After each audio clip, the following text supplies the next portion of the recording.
Assalamu alaikum viewers and welcome back to my channel Study Law with Bushra.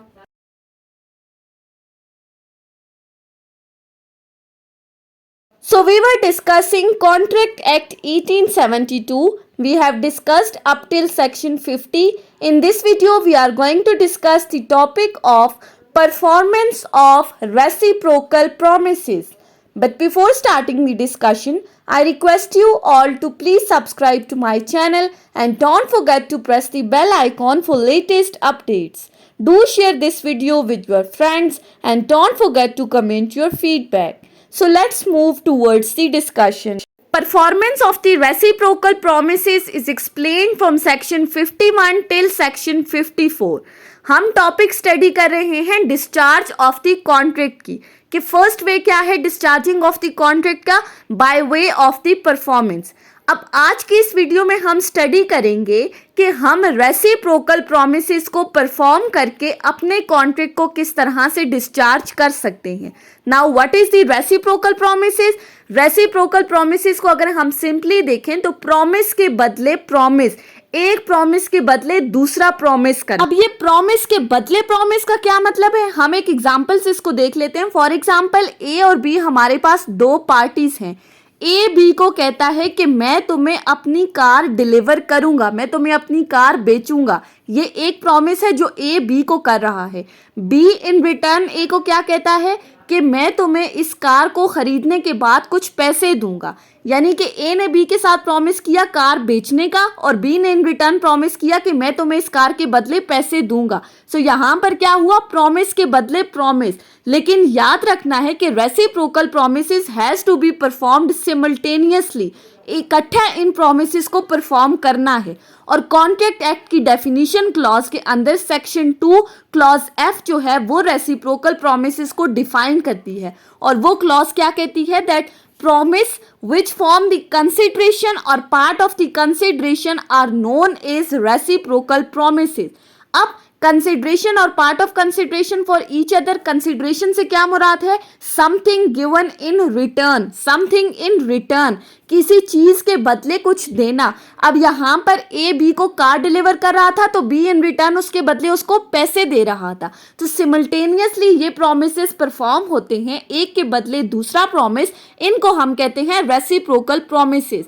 अब section 51 से section 54 आज की इस वीडियो का हमारा टॉपिक है, जो कि बात करता है performance of the reciprocal promises के ऊपर। हम one by one in sections को डिस्कस करते हैं कि रेसिप्रोकल प्रोमिसेस को परफॉर्म करते हुए हम अपने कॉन्ट्रैक्ट को किस तरह से डिस्चार्ज कर सकते हैं। ये आज की इस वीडियो का टॉपिक है। सो सबसे पहले हम आ जाते हैं सेक्शन 51 के ऊपर। सेक्शन 51 क्या कहता है, प्रोमिसोर नॉट बाउंड टू परफॉर्म। अब पहली बात इसमें क्या कहती है कि प्रोमिसर को बाउंड नहीं कर सकते कॉन्ट्रैक्ट की परफॉर्मेंस के लिए। कब? unless the reciprocal promisee ready and willing to perform, until and unless जो हमारा reciprocal promisee है वो अपने part of the contract को fulfill करने के लिए ready हो। अब section क्या कहता है, when a contract consists of reciprocal promises to be simultaneously performed, no promiser need to perform his promise unless the promisee is ready and willing to perform his reciprocal promise। अब section 51 की direct language क्या कहती है कि reciprocal promisee जब तक अपना part perform करने के लिए रेडी नहीं है तब तक हम प्रॉमिसोर को बाउंड नहीं कर सकते कि वो अपने पार्ट को परफॉर्म करे। हम इसको एक एग्जाम्पल से समझते हैं। फॉर एग्जाम्पल हमारे पास दो पार्टीज हैं ए और बी। ए ने बी को अपनी कार बेचनी है, बी ने इन रिटर्न कहा कि मैं तुम्हें इस कार के बदले में कुछ पैसे दूंगा। अब जब कार की डिलीवरी का टाइम आया, प्रोमिसोर ने अपना पार्ट परफॉर्म करने के लिए ए को कार डिलीवर करने ही वाला था कि जो हमारा रेसिप्रोकल प्रॉमिस ही है, जिसने इन रिटर्न प्रॉमिस किया था कि मैं तुम्हें इस कार के बदले मनी दूंगा, अब वो पैसे देने से इनकार कर देता है। वो अपना रेसिप्रोकल प्रॉमिस परफॉर्म करने के लिए रेडी नहीं है, वो विलिंग नहीं है पैसा देने के लिए। तो ऐसी सूरत में आप इस प्रोमिसोर को, जो कि ए है इन दिस केस, आप उसको बाउंड नहीं कर सकते कि वो अपना पार्ट परफॉर्म करते हुए उसको कार डिलीवर कर दे। यानी कि जब तक उसे पैसे नहीं मिलते उस कार के बदले, तब तक वो अपनी कार को डिलीवर नहीं कर सकता। सो सेक्शन 51 कहता है where one party is not willing to perform his part then you can not bound the other party to perform his promise. जब तक रेसिप्रोकल प्रॉमिसी अपने प्रॉमिस को परफॉर्म करने के लिए रेडी नहीं है, तब तक आप प्रॉमिसोर को बाउंड नहीं कर सकते कि वो अपने पार्ट पे कॉन्ट्रैक्ट को पूरा करे। और इसी तरह वाइस वर्सा, जहां पर प्रॉमिसोर अपने कॉन्ट्रैक्ट के पार्ट को परफॉर्म करने के लिए रेडी नहीं है, वहां पर आप रेसिप्रोकल प्रॉमिसी को बाउंड नहीं कर सकते कि वो अपने कॉन्ट्रैक्ट को परफॉर्म करे। So that was about section 51। उसके बाद आ जाते हैं हम सेक्शन 52 के ऊपर। अब सेक्शन 52 क्या बात करता है? सेक्शन 52 कहता है order of the performance of reciprocal promises, कि रेसिप्रोकल प्रोमिसेस की जो परफॉर्मेंस है उसका ऑर्डर क्या होगा। मीन्स टू से कि पहले कौन अपना प्रॉमिस परफॉर्म करेगा, ये ऑर्डर किस तरह से होगा। क्या पहले प्रॉमिस और अपना पार्ट परफॉर्म करेगा या प्रॉमिस ही अपना पार्ट परफॉर्म करेगा, ये हमने देखना है। सेक्शन 52 क्या कहता है? Where the order in which the reciprocal promises are to be performed is expressly fixed by the contract, they shall be performed in that order, and where the order is not expressly fixed by the contract, they shall be performed in that order which the nature of transactions required. अब section 52 के अंदर दो points हमें बताए हुए हैं, बहुत ही easy से पॉइंट्स है। पहला पॉइंट हमें क्या कहता है कि जहां पर पार्टीज टू द कॉन्ट्रैक्ट ने at the time of the formation of the contract अपने कॉन्ट्रैक्ट की टर्म्स एंड कंडीशंस के अंदर ये चीज़ मेंशन कर दी है, उन्होंने एक्सप्रेसली ये बात लिख दी है कि कॉन्ट्रैक्ट का जो प्रोमिसेस हुए हैं उनमें से कौन सी पार्टी अपने प्रॉमिस को पहले परफॉर्म करेगी, तो फिर जो चीज़ ऑलरेडी फिक्स हो चुकी है पार्टीज के दरमियान वही ऑर्डर फॉलो किया जाएगा। ये तो पहली बात, यानी कि जनरल रूल इसके अंदर क्या है कि जब एक चीज़ कॉन्ट्रैक्ट की टर्म्स एंड कंडीशंस में मेंशन हो गई है तो फिर आपने उसी जनरल रूल को फॉलो करना है, आप उस ऑर्डर से हट नहीं सकते। लेकिन सेकेंड पॉइंट इससे हटकर कहता है कि जहां पर पार्टीज टू द कॉन्ट्रैक्ट ने अपनी कॉन्ट्रैक्ट की टर्म्स एंड कंडीशंस में कोई बात ऐसी नहीं लिखी कि कौन अपना प्रॉमिस पहले परफॉर्म करेगा, तो ऐसी सूरत में it will depend upon the nature of the transaction, वो नेचर ऑफ द ट्रांजैक्शन पे डिपेंड करेगा। Now what is the nature of the transaction? यहां पर नेचर ऑफ ट्रांजैक्शन से क्या मुराद है, इसको हम एक एग्जाम्पल से स्टडी कर लेते हैं। फॉर एग्जाम्पल हमारे पास दो पार्टीज हैं ए और बी। ए और बी आपस में कॉन्ट्रैक्ट करते हैं relating to the construction of the house, building of the house. A B को कहता है कि मैं तुम्हारे लिए एक घर बनाऊंगा। A is the promisor and B is the promisee. अब यहाँ पर कॉन्ट्रैक्ट करते वक्त ये चीज़ मेंशन नहीं की कि पहले ए घर बनाएगा या पहले बी उसको इस घर बनाने के लिए पैसे देगा। तो अब कॉन्ट्रैक्ट डिपेंड कर रहा है नेचर ऑफ द ट्रांजैक्शन में, यानी कि जब तक ए ने बी के लिए घर नहीं बनाया उस वक्त तक बी उसको पेमेंट नहीं कर सकता। ये तो एक जनरल रूल है, उसने कोई काम किया ही नहीं तो उस काम के बदले उसको उजरत मिलेगी ही नहीं। पहले ऑब्वियसली वो पहले काम करेगा तो फिर उस काम के बदले उसको मजदूरी दी जाएगी। So nature of the case क्या कह रहा है, नेचर ऑफ द कॉन्ट्रैक्ट क्या कह रहा है कि जब तक ए अपना पार्ट परफॉर्म नहीं करेगा तब तक बी अपना पार्ट परफॉर्म नहीं कर सकता। सो रेसिप्रोकल प्रॉमिसी उस वक्त तक अपने पार्ट को परफॉर्म नहीं करेगा जब तक के प्रॉमिसोर अपने कॉन्ट्रैक्ट के पार्ट को परफॉर्म नहीं कर सकता। तो सेक्शन 52 क्या कहता है कि जहां पर पार्टीज टू द कॉन्ट्रैक्ट ने कॉन्ट्रैक्ट की फॉर्मेशन के टाइम पे ये चीज मेंशन कर दी कि किस ऑर्डर को फॉलो किया जाएगा तो फिर वही ऑर्डर फॉलो होगा। लेकिन जहां पर कॉन्ट्रैक्ट में ये चीज मेंशन नहीं की कि किस ऑर्डर को फॉलो किया जाएगा तो वो नेचर ऑफ द ट्रांजैक्शन पे डिपेंड करता है, और nature of the transaction her case की डिफरेंट है और वो सर्कमस्टांसेस पे डिपेंड करती है। उसके बाद आ जाते हैं हम अपने नेक्स्ट सेक्शन के ऊपर जो कि है सेक्शन 53। सेक्शन 53 क्या कहता है, liability of the party preventing the event on which the contract is to take effect. अब यहाँ पर लाइबिलिटी ऑफ द पार्टी की बात की गई है कि किस पार्टी के ऊपर लाइबिलिटी आ रही है, किस पार्टी की लाइबिलिटी की बात हो रही है? ऐसी पार्टी की जो दूसरी पार्टी को अपना part of the contract perform करने से रोक रही है। तो वहां पर इफेक्ट क्या होगा?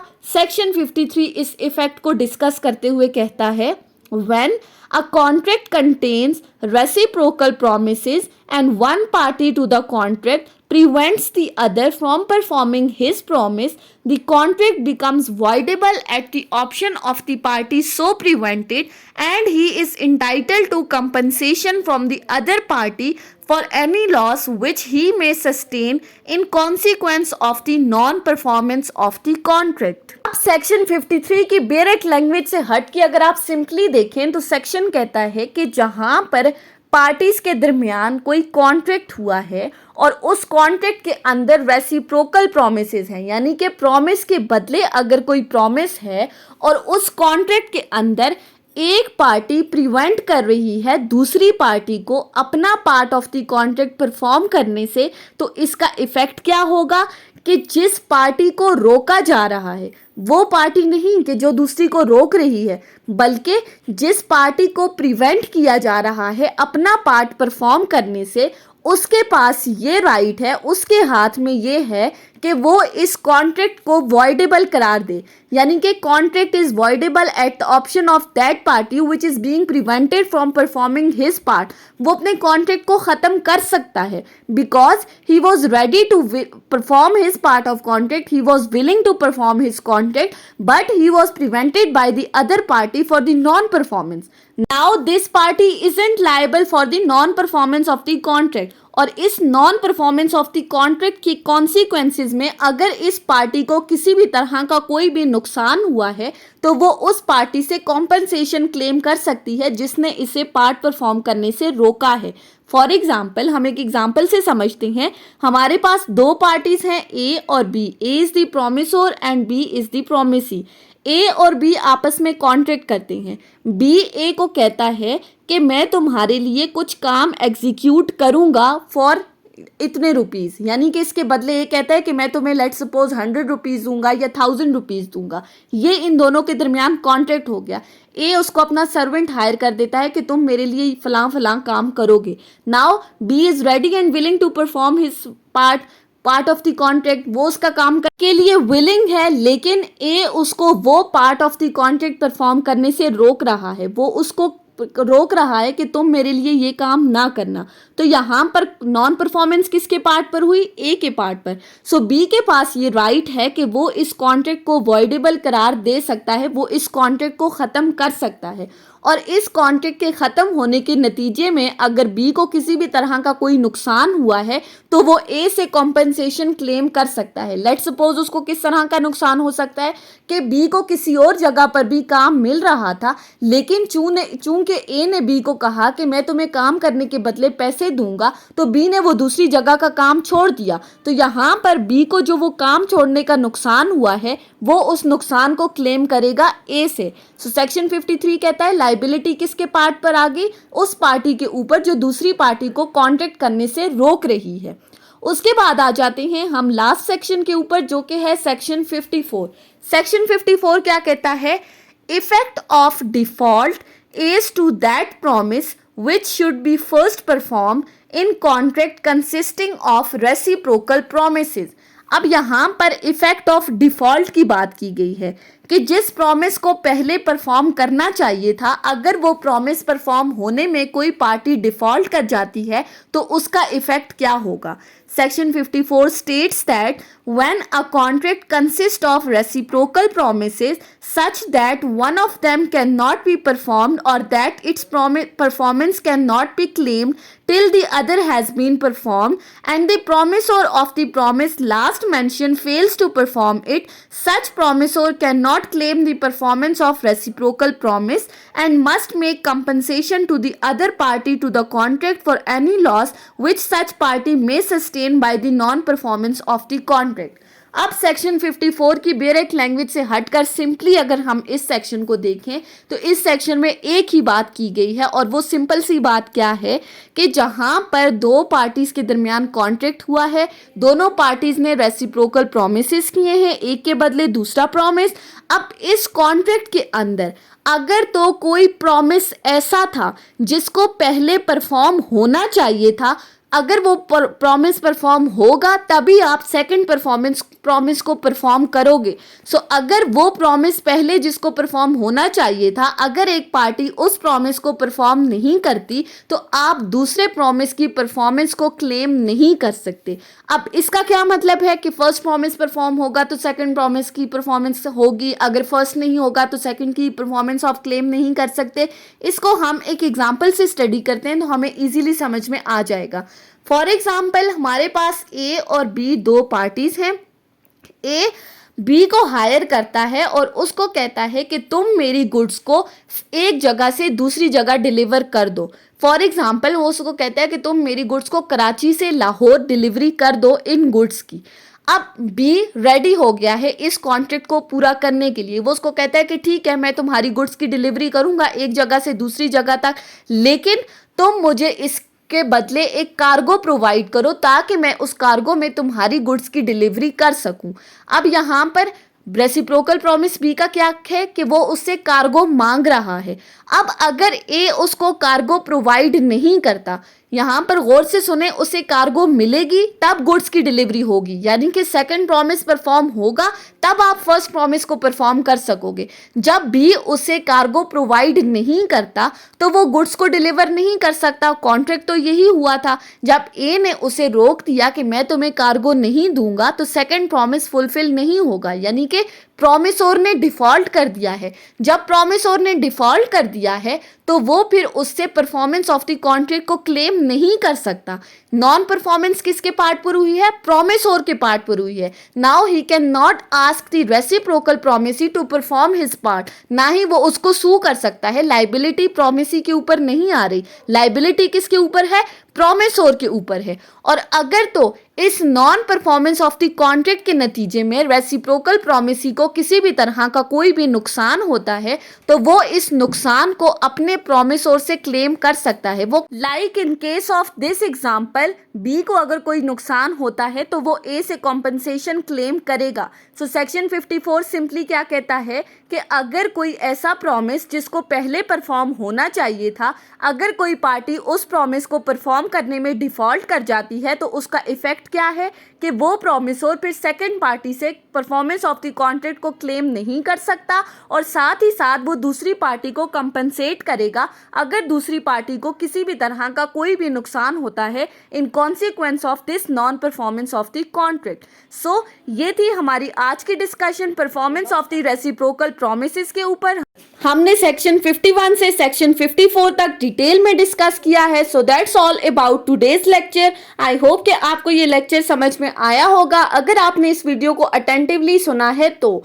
अगर आपको ये वीडियो अच्छी लगी है तो इस वीडियो को लाइक करें, कमेंट करें और चैनल को ज़रूर सब्सक्राइब करें। अगर किसी भी किस्म की कोई कंफ्यूजन है तो आप कमेंट्स के ज़रिए मुझसे पूछ सकते हैं। Thank you so much for watching this video. Till then, अल्लाह हाफिज़।